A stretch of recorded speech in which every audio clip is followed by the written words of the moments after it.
He's a brave man, people say about me. He's never afraid. They are wrong. I wasn't always a brave man, and at times I was afraid, very afraid. I am an important man now. I have an important job. People know me, and like me. They don't know that I wasn't always brave. I will tell you the story. I was a very shy young man. I didn't like talking to other young men. I was afraid. They laugh at me, I thought. I was afraid. I never spoke to them. I was always afraid of them. I try to help shy people now. I never laugh at them, because I remember that time. I was very unhappy then.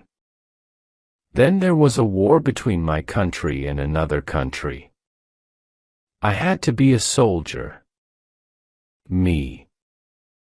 I was always afraid, but I had to be a soldier. And it was very dangerous.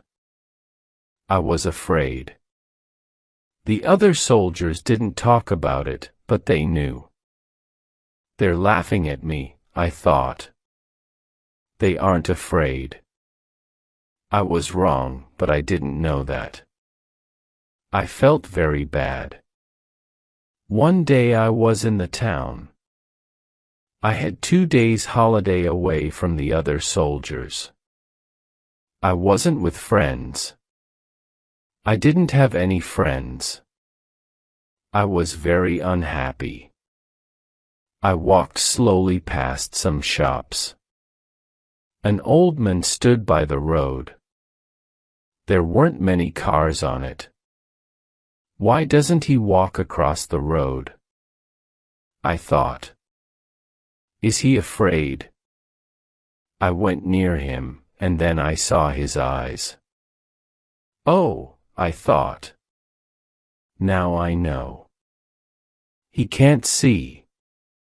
He wants to go across, but he can't go without help. Other people walked quickly past him. They had to go to work or to their homes. They didn't help him. They didn't have time. But I had time. A lot of time. I'm not doing anything, I thought. Why can't I help him? I won't be afraid of him. I took the old man's arm, and I helped him across the road. Thank you, he said. His hand felt my coat. This is a soldier's coat, he said. Are you a soldier? Yes. Perhaps I said it in a sad voice. The old man put a hand in his jacket. He took something out and gave it to me. Take this, he said. It will help you. Wear it, and you'll be all right. Nothing bad will happen to you. He walked away. And I looked at the thing in my hand. It was a small charm. Pretty, but strange. It's a girl's thing, I thought. And I put it in my coat. The next day, we went to war. I was afraid, very afraid. But I remembered the charm in my coat. Perhaps the charm will help me, I thought. So I took it with me. Suddenly, I wasn't afraid. Why? I didn't know. Was it the charm? It was bad that day. Men died all around me. Perhaps I'll die next, I thought. But I wasn't afraid. Our leader was a brave man. He was in front of us. And we followed him. Suddenly, he was down. He fell to the ground and didn't move. The other soldiers stopped. They were afraid. I thought, perhaps our leader isn't dead. I'll go and see. I went to him. The fighting was worse now, but I wasn't afraid. I've got the charm with me, I thought. I'll be all right. I brought our leader back to a better place. And then I looked at him. He was very white and ill.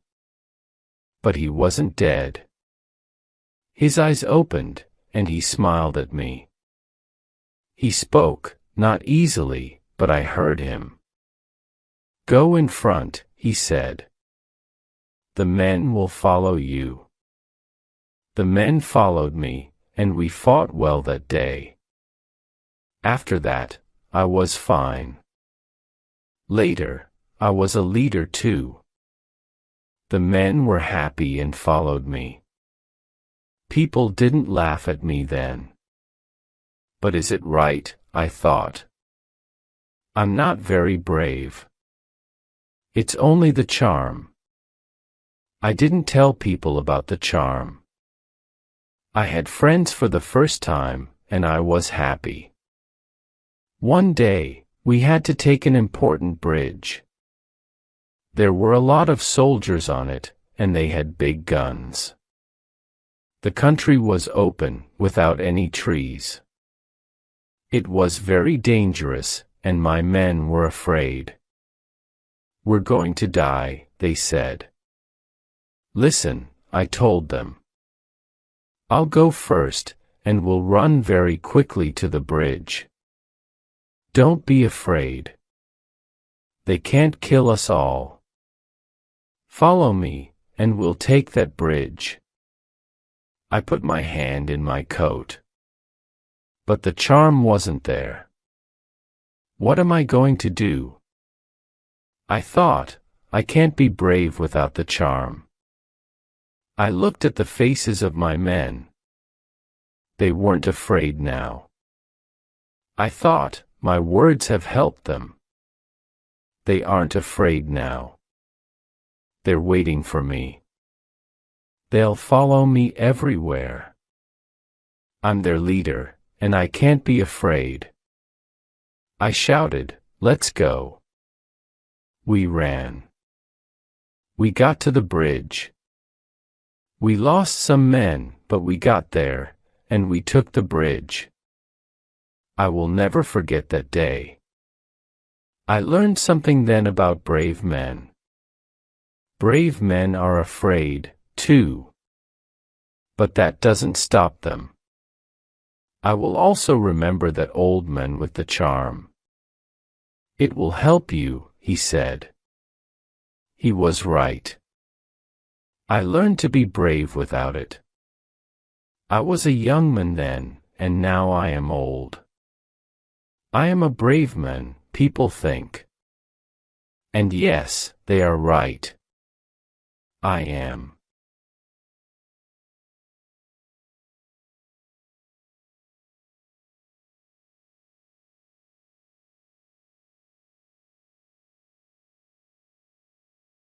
Faisal was a rich young man of bad dad.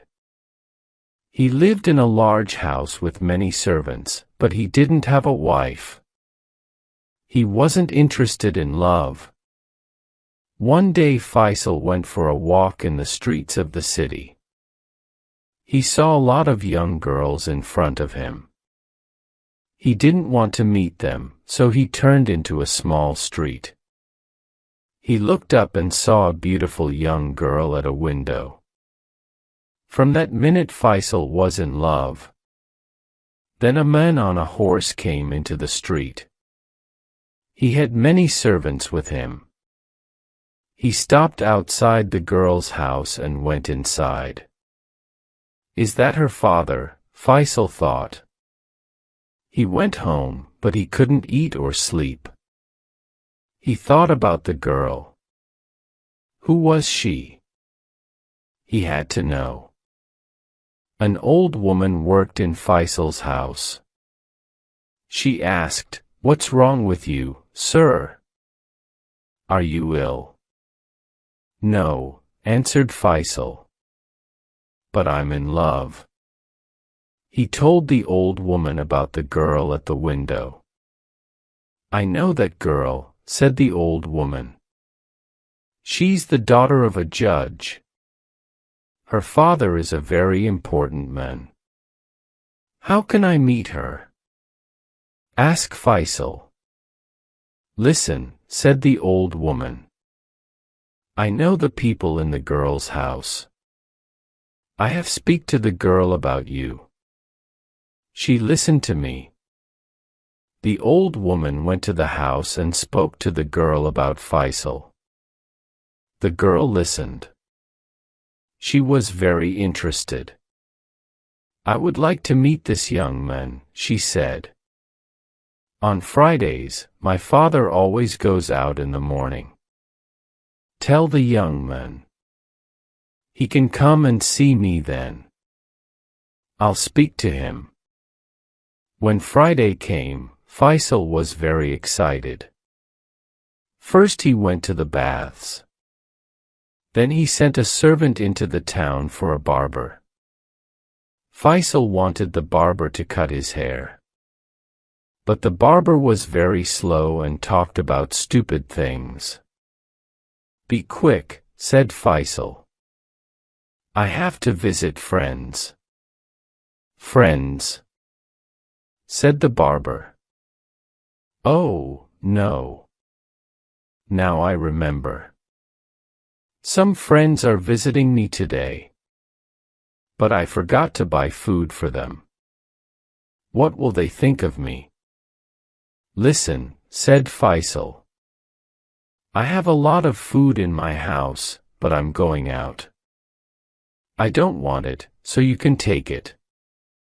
But finish your work and go. Thank you. Thank you, said the barber. But now, what can I do for you? I know I can come with you to your friend's house. No, you can't, said Faisal. Oh, said the barber. Then he got very excited. Perhaps your friend is a woman. Yes. Perhaps things will be difficult for you. But really, I can help you. I helped a lot of my friends in this way. Please let me come with you. Faisal didn't want to listen to the barber. Oh, all right, he said. Take the food home to your friends. I'll wait for you here. Then you can come with me to my friend's house. But Faisal didn't wait for the barber. He didn't want the barber to come with him. When the barber left, he went to the girl's house. He was very late because of the barber. The old woman opened the door and took him upstairs to a fine room. There he sat and waited for the girl. But the barber didn't go home. He paid a man, and the man took the food back to his house. Then he followed Faisal to the girl's house. When Faisal went into the house, the barber waited outside in the street. Suddenly, he saw the judge, the girl's father. The judge came down the street and went into the house. Inside, the judge found a servant.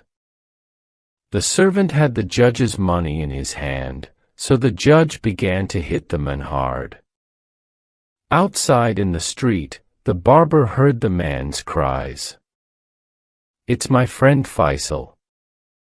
He thought, the judge is killing him. He ran to the door and began to shout. Help! Help!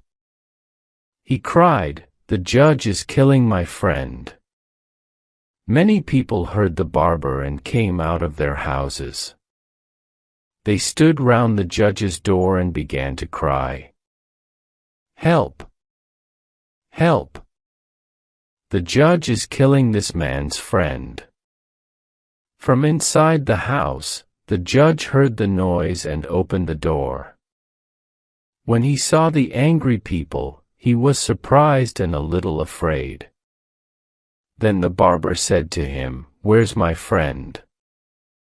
"Yes." "Where's his friend?" asked the people. They were very excited. "I don't understand," said the judge. "Who is this man's friend?